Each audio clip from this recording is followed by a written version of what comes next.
Welcome to bird media. నేను మీ Pawan Krishnamurthy. Telugu Desam party అధినేత నారా చంద్రబాబు నాయుడు గారిది ఆయన రాజకీయ వ్యూహాలు ఎప్పుడు కాస్త డిఫరెంట్గా ఉంటాయి. ప్రత్యర్థిని ఓడించడం మాత్రమే కాదు, తన పార్టీకి భవిష్యత్తులో ఇబ్బందిగా మారే నాయకులను ఎలా హ్యాండిల్ చేయాలి అనే దాని మీద కూడా ఆయన వ్యూహం చాలా క్లియర్గా ఉంటుంది అనే అభిప్రాయం ఉంది. కోర్స్ దానికి రిజల్ట్స్ కూడా కనిపించాయి అనుకోండి, మొట్టకాయలు కూడా కనిపించాయి. ఇక కూటమి ప్రభుత్వం అధికారంలోకి వచ్చిన తర్వాత ఎమ్మెల్యేల పనితీరు, అవినీతి ఆరోపణలు, నియోజకవర్గాల్లో అసమ్మతి గ్రూపులు, ప్రజలకు దూరం అవుతున్న తీరు, ఇలాంటి అనేక అంశాల మీద ఎంతోమంది ఎమ్మెల్యేలకు చంద్రబాబు హెచ్చరికలు జారీ చేశారు అనేటువంటి చర్చ కూడా జరిగింది. హెచ్చరికల తర్వాత చాలామంది తమ పద్ధతిని మార్చుకున్నారు అని పార్టీ వర్గాలు చెప్తున్నాయి.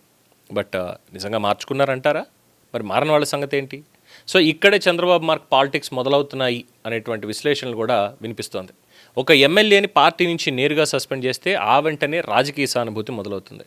నన్ను టార్గెట్ చేస్తున్నారు, నా సామాజిక వర్గాన్ని అవమానిస్తున్నారు, నాయకత్వం నన్ను అణగదొక్కుతోంది అంటూ సదరు నేతలకి కొత్త పొలిటికల్ మైలేజ్ వచ్చేటువంటి అవకాశం ఉంటుంది. అందుకే నువ్వు వెళ్ళిపో అని చెప్పకుండా నువ్వు ఇక్కడ ఉండాలంటే నీ పని నువ్వు చూసుకో అన్నట్టు వ్యవహరించడం మరింత రాజకీయంగా ఉపయోగకరంగా ఉంటుందనే విశ్లేషణ వినిపిస్తోంది.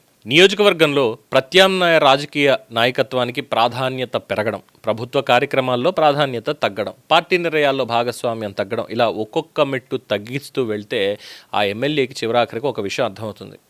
టికెట్ సంగతి తర్వాత అసలు పార్టీలో నా భవిష్యత్తు ఏమైనా ఉందా లేదా అని. సో ఇక్కడే చంద్రబాబు అసలు గేమ్ మొదలవుతుంది అంటున్నారు. వైసీపీకి వెళ్తున్నారా లేక పంపిస్తున్నారా? ఇక్కడ ఏపీ రాజకీయాల్లో కూడా ఆసక్తికరమైనటువంటి ప్రశ్న ఇది. తెలుగుదేశం పార్టీకి దూరమైనటువంటి కొందరు ఎమ్మెల్యేలు వైసీపీతో టచ్లో ఉన్నారా అన్నటువంటి ప్రశ్న, ఆర్ టీడీపీ అధిష్టానమే వాళ్ళని వైసీపీ వైపు వెళ్లే పరిస్థితుల్లోకి నెడుతోందా? ఇది నిర్ధారించాల్సిన విషయం కాదు, కానీ రాజకీయంగా మాత్రం ఒక ఇంట్రెస్టింగ్ థియరీ. ఎందుకంటే ఒక లీడర్ని నేరుగా బయటికి పంపిస్తే అది పార్టీ నిర్ణయం అవుతుంది. అదే లీడర్ నేనే పార్టీని వీడుతున్నాను అంటే అతని వ్యక్తిగత నిర్ణయంగా మారిపోతుంది.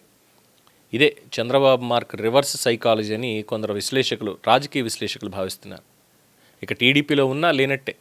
ఇక్కడ చంద్రబాబుకి ఇంకొక అడ్వాంటేజ్, ఒక ఎమ్మెల్యే పార్టీని స్వయంగా వదిలి వెళ్ళిపోతే మిమ్మల్ని పార్టీ నుంచి పంపించారు అనేటువంటి కథ ఉండదు, పార్టీకి కూడా నేరుగా డ్యామేజ్ ఉండదు. పైగా వచ్చే ఎన్నికల్లో టికెట్ విషయంలో అధిష్టానానికి ఒక చిక్కు అనేది పూర్తిగా తగ్గుతుంది. పాత నాయకుడి మీద అసమ్మతి ఉంది, క్యాడర్ పనిచేయడం లేదు, ప్రజల్లో వ్యతిరేకత ఉంది. అలాంటి చోట కొత్త ముఖం తీసుకురావడానికి పార్టీకి పూర్తి స్వేచ్ఛ అనేది వస్తుంది. అంటే ఇవాళ పార్టీ నుంచి వెళ్ళిపోయిన వ్యక్తికి నష్టం అనిపించిన రేపు ఎన్నికల సమయంలో అదే నిర్ణయం పార్టీకి లాభంగా కూడా మారచ్చు.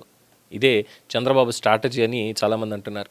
రాజకీయాల్లో కొన్నిసార్లు ప్రత్యర్థిని ఓడించడం కంటే మనకి భవిష్యత్తులో సమస్యగా మారేటువంటి వ్యక్తికి టిక్కెట్ ఇవ్వాల్సిన పరిస్థితి రాకుండా చూసుకోవడమే చాలా పెద్ద వ్యూహం. అందుకే ఇక్కడ సస్పెండ్ చేయరు, తిట్టరు, పొలిటికల్గా పెద్ద గొడవ చేయరు, కానీ ప్రాధాన్యత మాత్రం తగ్గుతూ వెళ్తుంది. ఆ తర్వాత నేతకి రెండే ఆప్షన్స్ ఉంటాయి. పార్టీలోనే ఉండి తన భవిష్యత్తు కోసం పోరాడుకోవాలి, లేదు అంటే మరో పార్టీ తలుపు తట్టాలి. ఒకవేళ రెండోది జరిగింది అంటే మేము పంపించలేదు, ఆయనే వెళ్ళిపోయారు అనే సమాధానం టీడీపీకి ఉంటుంది. అయితే ఇది నిజంగానే ఇప్పుడు చంద్రబాబు నాయుడు అనుసరిస్తున్నటువంటి వ్యూహమా లేక రాజకీయ పరిణామాలను చూస్తూ బయటి వాళ్ళు చేస్తున్న విశ్లేషణ మాత్రమేనా అనేది కాలమే తేల్చాలి. కానీ ఒకటి మాత్రం స్పష్టం, చంద్రబాబు రాజకీయాల్లో ప్రతి నిర్ణయం మైక్ ముందు కనిపించాల్సినటువంటి అవసరం లేదు. కొన్ని నిర్ణయాలు ఆదేశాలతో వస్తాయి, మరికొన్ని నిర్ణయాలు పరిస్థితులతోటి వస్తాయి. మరి ఈ పరిస్థితులు ఎవరు సృష్టిస్తున్నారు? టీడీపీ అధిష్టానమా, వైసీపీనా, లేక టికెట్ కోసం జరుగుతున్నటువంటి సహజ రాజకీయ పరిణామాల? ఎన్నికలు కూడా ఇప్పుడు లేవనుకోండి, టికెట్ అనేది వేరు.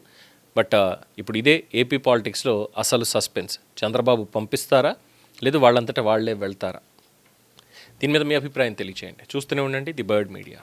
ఈ వీడియో మీకు నచ్చినట్లయితే లైక్ చేయండి, షేర్ చేయండి, సబ్స్క్రైబ్ చేయండి. మరిన్ని అప్డేట్ల కోసం మా వాట్సాప్ ఛానల్ను ఫాలో చేయండి.